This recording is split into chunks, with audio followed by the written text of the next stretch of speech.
Hi guys, and welcome to Nicki Lee Bake's very first Fiction Food Friday, the segment where we attempt to recreate food from everything and anything that has to do with different works of fiction. If you couldn't already tell, today's food is from Alice in Wonderland. When Alice first meets the Mad Hatter, they're celebrating the infamous Unbirthday. Interrupted your birthday party. Thank you. Birthday? My dear child, this is not a birthday party. Of course not. This is an unbirthday party. A very merry unbirthday To me? To you. A very merry unbirthday For me? for you. So we're gonna make the Unbirthday Cake. Really all it is an upside down tiered cake with lots of pink frosting, some blue flowers, and a cool candle. So here's what you'll need. A 9-inch, an 8-inch, and two 6-inch cakes, a long cake dowel, a 9, an 8, and a 6-inch cake board, all with holes in the middle so that the dowel fits through, 8 bubble tea straws, or cake towels if you prefer, a flower-shaped fondant cutter, a little bit of light green, light blue, purple, and white fondant, pink buttercream, and white buttercream with a 1A pastry tip. We're gonna start by frosting our cakes. I used a plain vanilla recipe, and right now they're all frozen so that they don't fall apart on me. We have two 6-inch cakes because we need to stack them on top of each other to recreate that kind of long bottom tier on the cake. And we're gonna put the cakes onto the cake board, but make sure that the hole is in there. If you can't see me through the hole, you forgot to do something. And before we stack them on top of each other, you want to make sure that they're nice and level. You actually want to level every cake except for the 9-inch one because that one's going on top. And just dab a little bit of frosting on the cake board so that the cake has a nice little sticky surface. And frosting on the top. Then put your other layer on top and frost that whole thing. Once your cakes are frosted nice and smooth, we're going to stack them on top of each other. And if you look at the 9-inch cake, it has a domed top. We didn't level that one off because if you look at the Alice in Wonderland cake, that one also has a domed top. Now before we stack them, we're going to give them their support system, which are these bubble tea straws. The only cake that's not going to get the straws is the 9-inch cake because that one's on top. We're going to stick 4 in each, spread them evenly throughout, stick it right through the top. Lift it up just a little bit so that you can see where you need to chop it off. Cut a straight line across and then push it back down.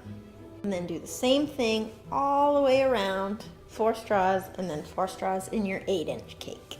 And now we'll stack them. So take your 6-inch cake and through the bottom we're gonna stick the dowel up.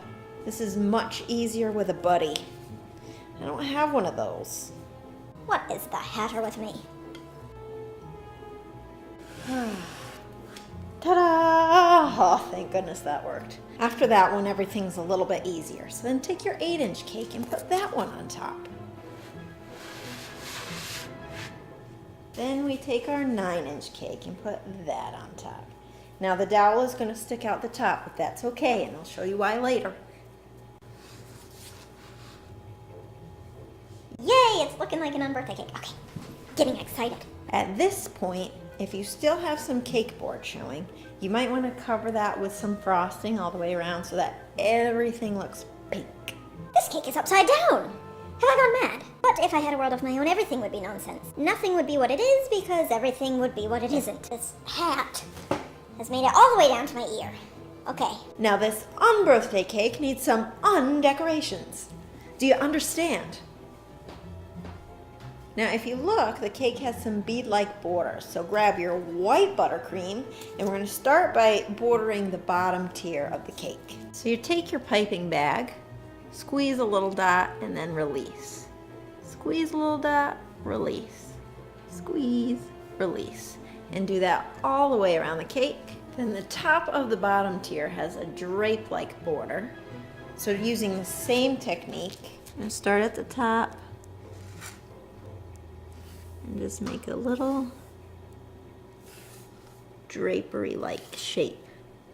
Then it has that same pattern on the top 2 tiers, but it kind of overlaps the 9 and the 8-inch cake. What I would do is mark 8 spots at the top before you start trying to connect, just to keep everything even all the way around. Then go ahead and pipe the rest of the border at the top. And now the last part is our fondant. Roll out your light green fondant. If you don't have a non-stick surface, you might want to put some powdered sugar down first. Then take your flower cutter and cut out 8 flowers. Then all these little guys are going to go right on top of the cake where your borders meet. Then with your blue fondant, take a sharp knife and cut out a 5-point star. This is going to be the bottom of the candle, so slide it down right over the very top of the dowel. Then cut a piece of your white fondant that is the same height as the dowel, and then wrap it around the dowel and squeeze it tight until everything is covered with white. Squish it good to make it all candly and stuff. And the last thing to do is slice out a long piece of your purple fondant. Brush a little water on the back of it so that it sticks, and then wrap it around your candle to give it the twist. So the candle's a little crazy, but what's a birthday cake without a candle? It would just be a cake, so basically just a non-birthday cake. I've gone mad! You have a regrettably large head. And that's it. Thank you guys so much for watching my very first Fiction Food Friday. I have a lot of ideas up my sleeve for this segment, but make sure you comment down below and let me know of any kind of fiction-y foods you guys want to see. Thanks again for watching, and I will see you guys next time. You must be half mad to dream me up. Would you like some tea? It's always tea time.